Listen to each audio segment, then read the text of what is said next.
So it says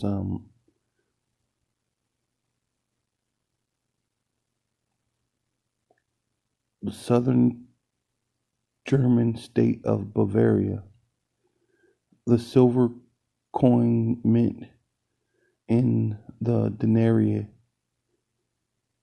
Roman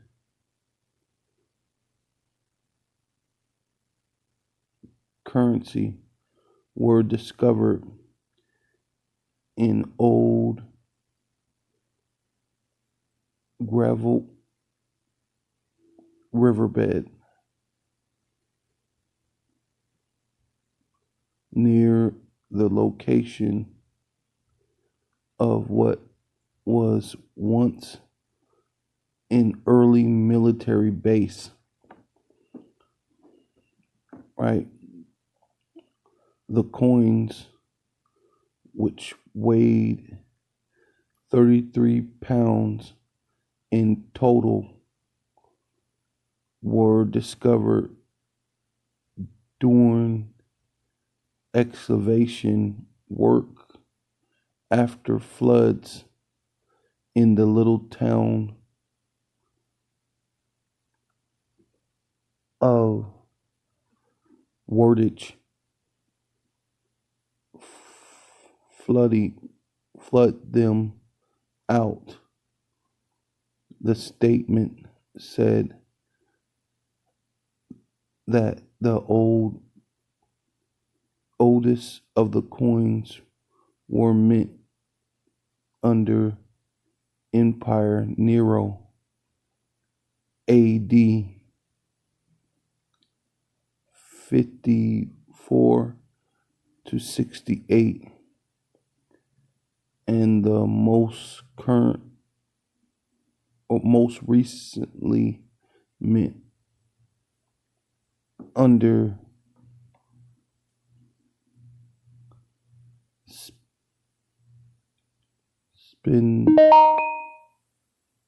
Septimius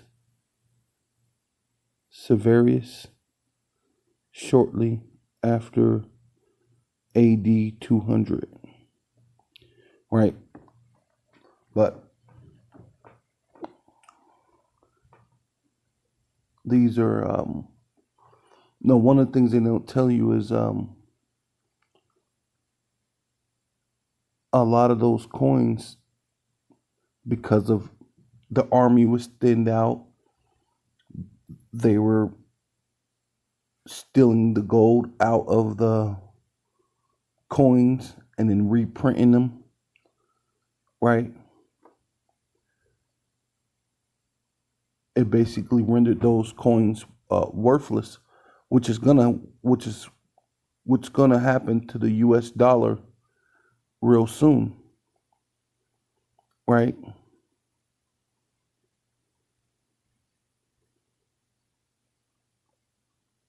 So it was on the military base.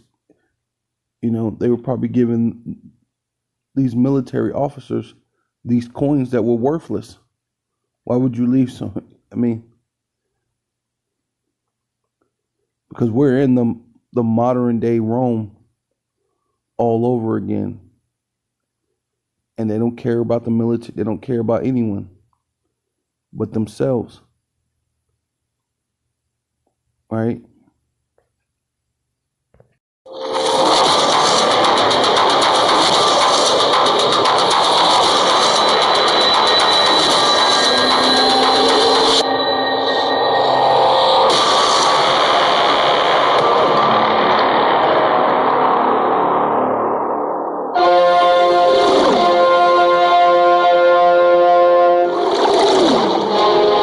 Silver utensils and ornaments have been discovered in the ancient tombs of Egypt, China, Mesopotamia, Persia, Greece, and more. While highly valued as a decorative status symbol that can double as a store of value, silver's greatest legacy may be its long history as money throughout the ages, and no example stands out more prominently or tragically than Rome's silver denarius. The denarius began to see use in the Roman Republic around 211 BC, and stood as its currency for 4 full centuries before collapsing due to debasement at the hands of a greedy and over-leveraged government. Silver was the metal of choice when it came to currency, though gold coinage also saw some brief use in the empire. Although the quantity of silver in the denarius stayed above 90% for a large portion of this time, including a decree set forth by Caesar Augustus in 15 BC that all coins should be in the 95 to 98% range, the cost of running an empire eventually caught up with the Romans. Border defense, walls, administration costs, waging war, infrastructure like roads and aqueducts, and that didn't even count the entertainment and food, famously dubbed bread and circuses, used to distract the populace from government corruption and the fact that those denariuses in their satchels weren't quite buying what they used to. The quality of Rome's currency dropped from the aforementioned 95 to 98% silver content in the time of Caesar Augustus down to 74 to 89% in the era of prominent Stoic philosopher and emperor Marcus Aurelius. By the time the mid-3rd century rolled around, the silver contained in the denarius plummeted to as low as 3%, with 45% being the absolute best quality coins available. There was a direct connection between the size of the Roman Empire and the quantity of silver in its coinage, and in 285 AD, Rome had become so vast and unwieldy that it would be split into by Emperor Diocletian. The empire's rise was truly impressive, and its fall was no less spectacular. A weakened Rome, laid morally and literally bankrupt by rampant corruption and the government's coin minters, was overrun in 476 by Germanic barbarian tribes, including the Huns, Goths, and Vandals. Fast forward through history, and we find that the United States was also an empire based on using silver as a currency. The American coins minted between 1794 and 1964 contained between 89 and 90% silver, and the U.S. used to hold The American coins minted between 1794 and 1964 contained between 89 and 90% silver, and the U.S. used to hold a vast strategic silver stockpile. When the 13 colonies threw off the yoke of colonial British rule and created America, one of the most pressing issues was creating a common form of currency. Spanish thaler coins formed the basis for the early economy pre-revolution, but a U.S. mint was soon established after the war and began pressing silver dollars in 1794. An early example of currency debasement in the U.S. was the first introduction of silver-backed paper contracts in 1776, the Continental Dollar, one of America's first attempts at a paper form of currency. The costs of waging war got in the way of the celebrated introduction of this currency, however, and it collapsed, leading founding father Thomas Jefferson to remark, "Paper is poverty. It is only the ghost of money, and not money itself." The American government eventually began debasing their coins as well, and by 1976 they removed the last of the silver from them, beginning a long and treacherous cycle of the U.S. government and central banks colluding to remove real money from within the currency and thus have it be backed with nothing more than promises and threats of war by a global superpower. Some economists would say the real beginning of the end for the U.S. dollar as we know it today was when Richard Nixon removed gold backing from the dollar in a supposedly temporary move to allow money to be printed at will to fund the Vietnam War. Once again, war. World conflicts are so connected to the global economy, there's almost always an economic agenda in America's war on terror. Where we stand today is in the shadow of a myriad of events. Silver being removed from coins, and then gold being removed from the dollar, and then the dollar being printed freely, a kind of legal counterfeiting by government cartels. Next was the corrupting of the financial industry, and the insanity of credit default swaps invented in 1994 at J.P. Morgan. They were largely unregulated, and in the lead-up to the financial crisis of 2008, they were a convoluted mess, containing fractions of a variety of obscure financial instruments that were bound to collapse like a house of cards. When it did all collapse, plunging millions into a bleak economic existence and sending shockwaves through the global financial system that is still being felt to this day. The bankers and financial institutions responsible for trading the junk swaps didn't get punished. They got bailed out. taxpayer money handed to the very criminals that collapsed the system. It was at this moment that I believe morality really began to die in the halls of justice. When those who commit evil in plain sight are rewarded by the government, the end of an empire may be nigh. And the money printing keeps on going, smashing records in the last few years, and it never seems to stop. Money with no real substance to back it will lose its intrinsic value more and more as it is printed into existence at the behest of a corrupt government. And this isn't just happening in America, it is happening worldwide, and there is no telling what the fallout will be from an overinflated government debt spurred on by reckless currency creation.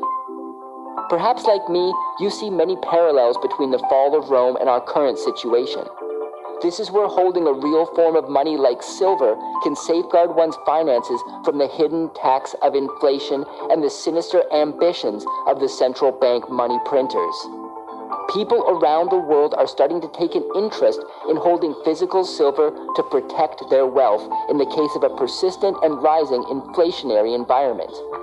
In addition to the rush of retail investors into the silver space, silver is still needed for all the reasons listed at the start of the show, and rumors of... Yeah, so this is Matthew chapter 22, verse 16. And they sent out unto him their disciples, right?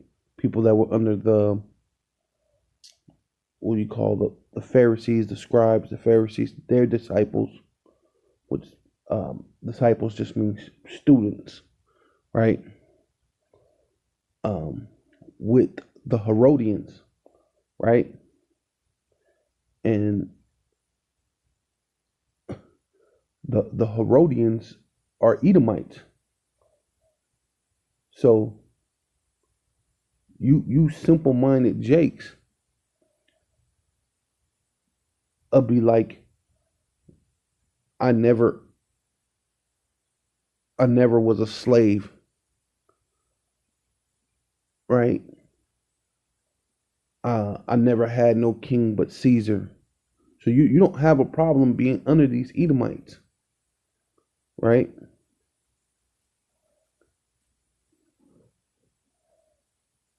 Somebody like what's his name?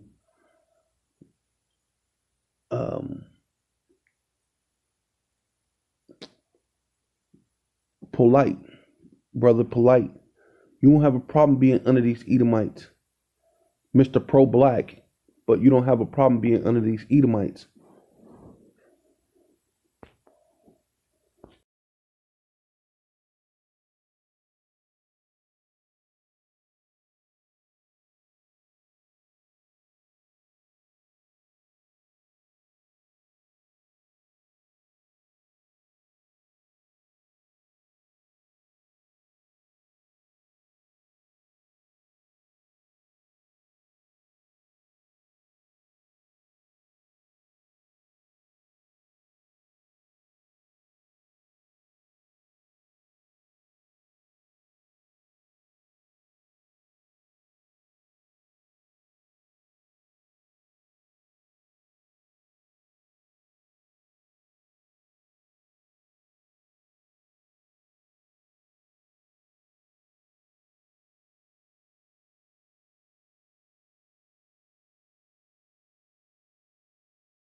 So this is Matthew chapter 22, verse 16. And they sent out unto him their disciples with the Herodians, which are Edomites. We know that. Saying, Master, we know that thus are true, and teaches the way of Yahweh in truth, right?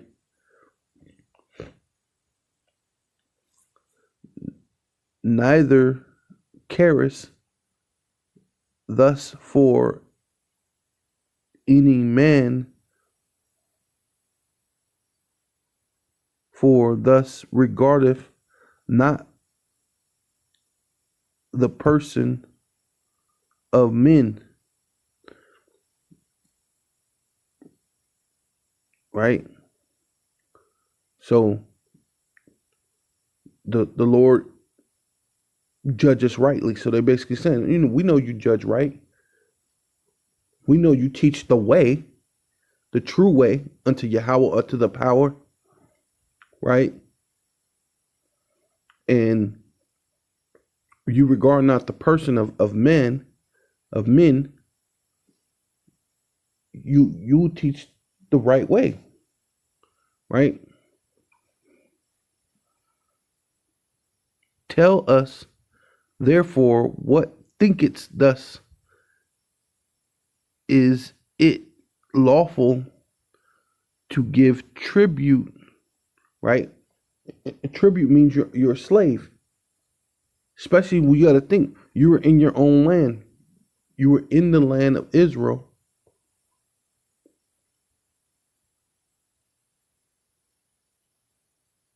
You know what I mean?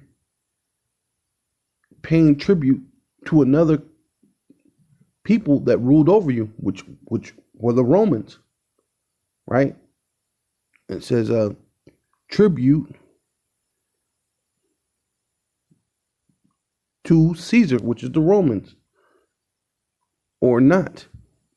And Yahushua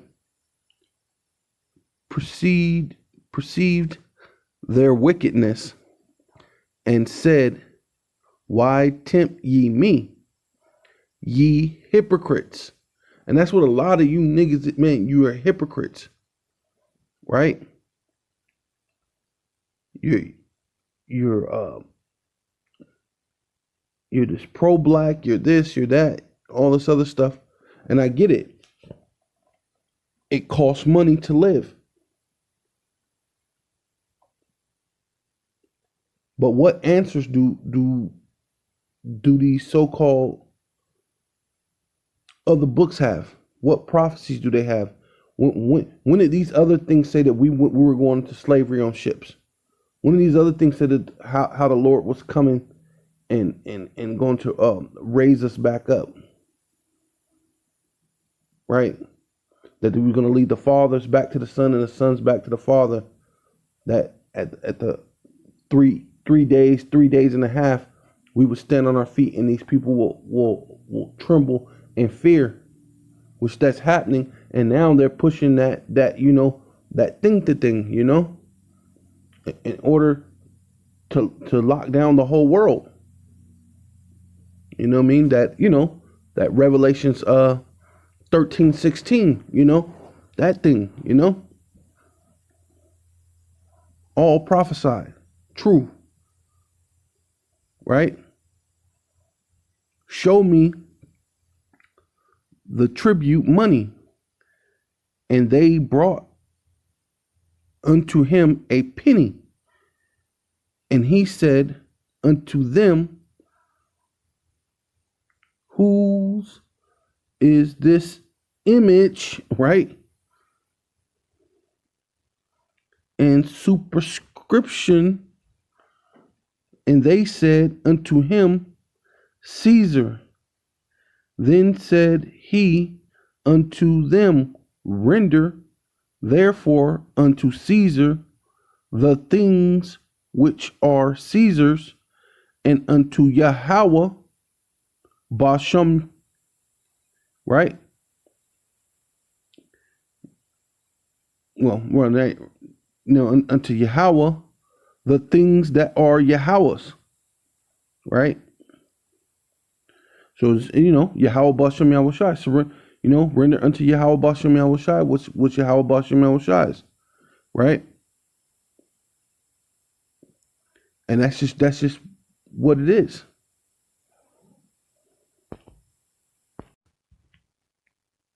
So let's go over here to that Matthew 22:20, so we can see that image and superscription, right?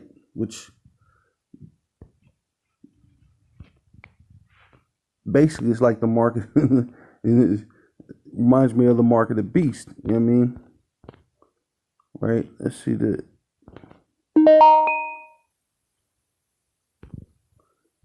superscription. Strong's G 1923 epigraphe. Oh, epigraphe. Epigraphe, because one of the things in the mark of the beast is grapho, right? So graphe, if it graphe or graph, you know what I mean? So it says inscription title, right? Right? And ultimately that's what they're getting into anyway. This whole thing with the Maximes, the Icky Vicky is basically titles, license to say you can go here, you could do this, you could do that when you're fully vaccinated. So you believe in this system more than you believe in the Most High Yahweh. But as you can see, what Rome fell, and then America's following right behind the exact same things and principles and everything that Rome did and is about to fall.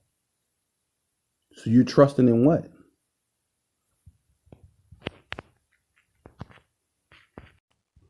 Yeah, so this is John chapter 8. I'm going to go to verse 31. Then said Yahushua to these Jews which believed on him, if ye continue in my word, then ye are my disciples indeed, and ye shall know the truth, and the truth shall make you free. They answered him, right? And this is how a lot of you so-called Black, Hispanic, and Native Indians are behaving. We be Abraham's seed, and we're never in bondage to any man. How saith thus, ye shall make free. Ye shall be made free, right? But these now, so they absent-minded. So they were never in bondage under Egypt. So you were never in bondage under the Babylonians, under the Medes and the Persians. You were never, in bondage under the Moabites. No, that never happened. And that's kind of like how you got. So now you're absent-minded. So the so-called French and the Spanish, the Portuguese, the Englishmen, they never came and conquered you. You can make a little bit of money, or they make it free for you to. You feel like you're free, but you're free to be wicked mostly, right? Yahushua answered them, verily, verily, which truly, truly, I say unto you, whosoever committeth sin is the servant of sin. And ultimately, that's really what you want to do. You don't really want to leave America because you're subject and you're a servant to sin and you don't really want to leave America, right? That's why you rather do something like you believe in God, you believe in money more than you believe in God. You know what I mean? And the servant abideth not in the house forever, but the son abideth ever. If the Son therefore shall make you free, ye shall be made free indeed. I know that ye are Abraham's seed, but ye seek to kill me, right? You really seek to kill the prophets, or you kill each other. I'm a Crip, I'm a Blood, I'm a GD, Vice Lord. You know what I mean? That's just wickedness, man. Because my word have no place in you. And that's ultimately what it is, man. The word of Yahweh, Bashem Yahweh Shai, has no place in a lot of you wicked niggas, man.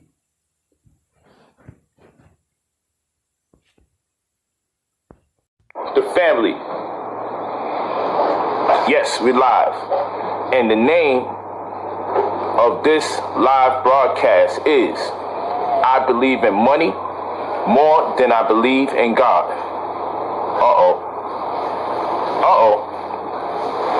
I know how that makes you feel inside.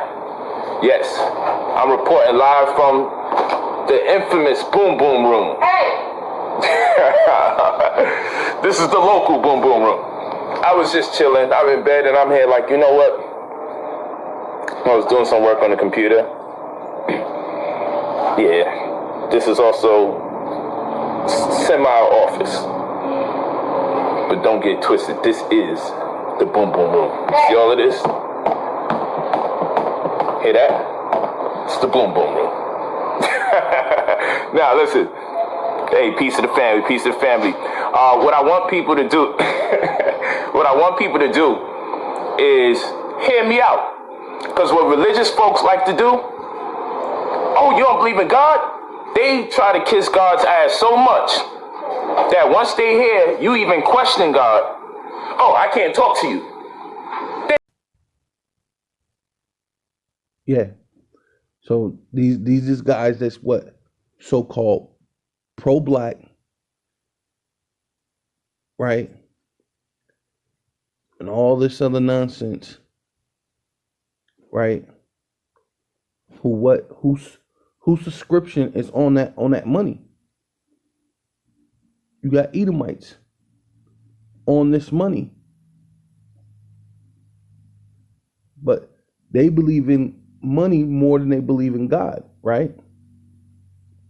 Hey, you know, this is what you have, right? For a leader, someone who believes in money more than you believe in God, right? And the subscription on that money is a goddamn Edomite. But that's black power. But black means what? Void of light, dead, lack of understanding, right? Hey.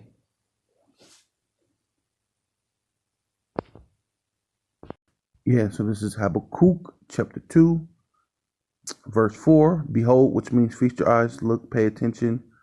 His soul, which is lifted up in him, which is lifted up, is not upright in him, right? Which is dealing with Esau, Edom, them Herodians, right? Them Edomites,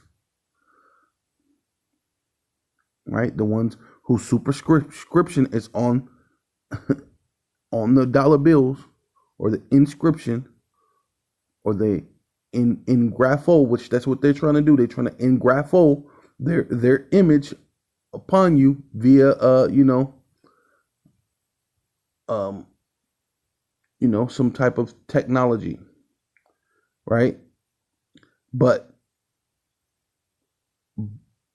But the just, right, which are the Israelites, and only can be the Israelites, shall live by faith, yea, also because he transgressed by one, lies, philosophies, keep leading you, hey, one more,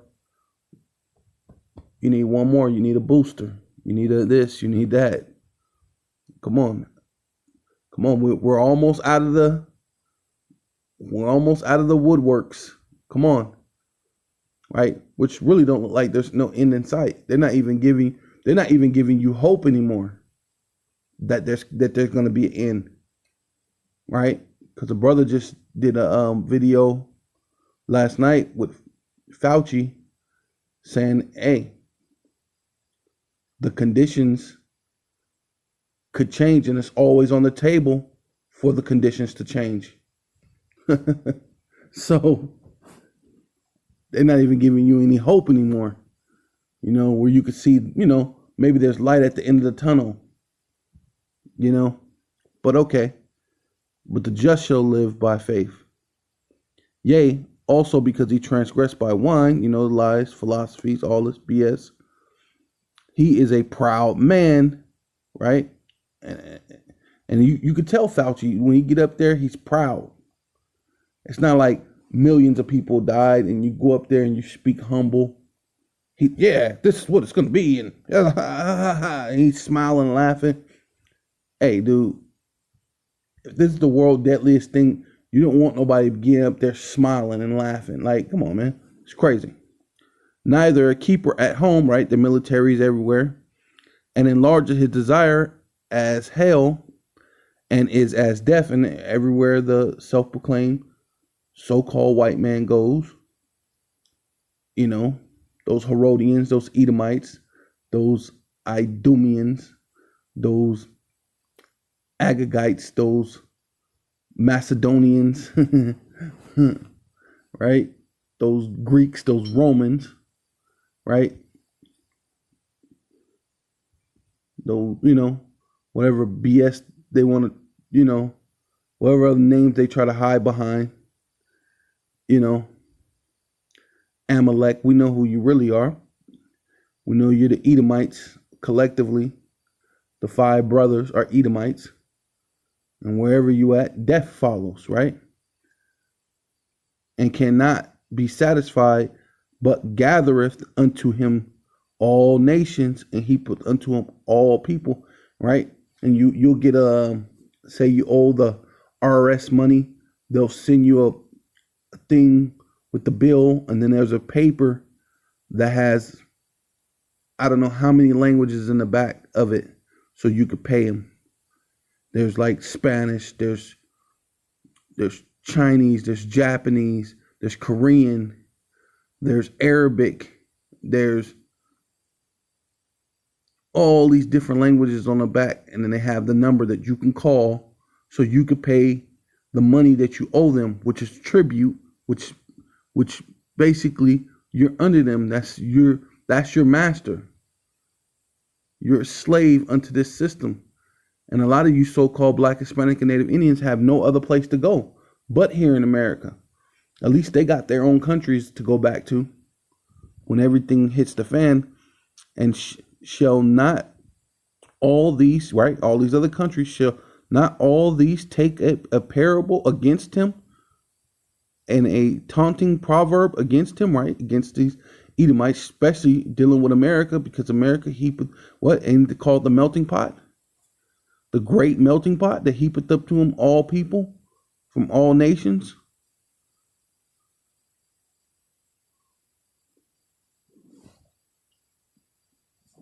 Right? Shall not all these take up a parable against him and a taunting proverb against him, and say, woe, which means weeping, gnashing of teeth, destruction, to him that increaseth that which is not his, how long? Which is not much longer, right? And to him that layeth himself with thick clay, right? Let's go into that.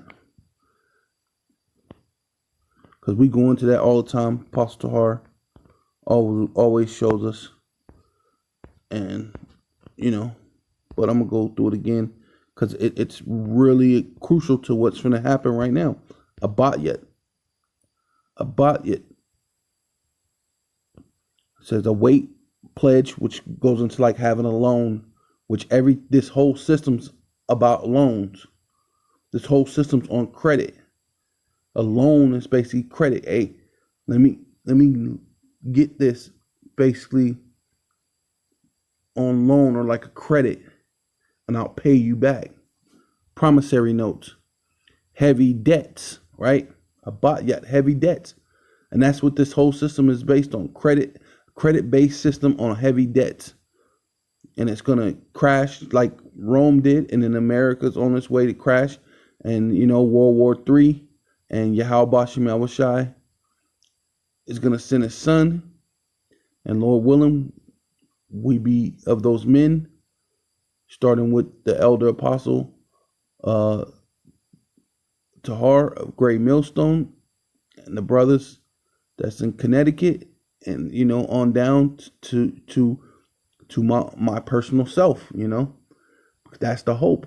You know what I mean?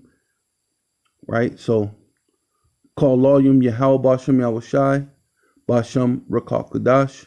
Double honors to the apostles and elders of Great Millstone who rule well. Salutations to the Akim in the four winds, preaching in truth and sincerity, risking their lives more now than ever.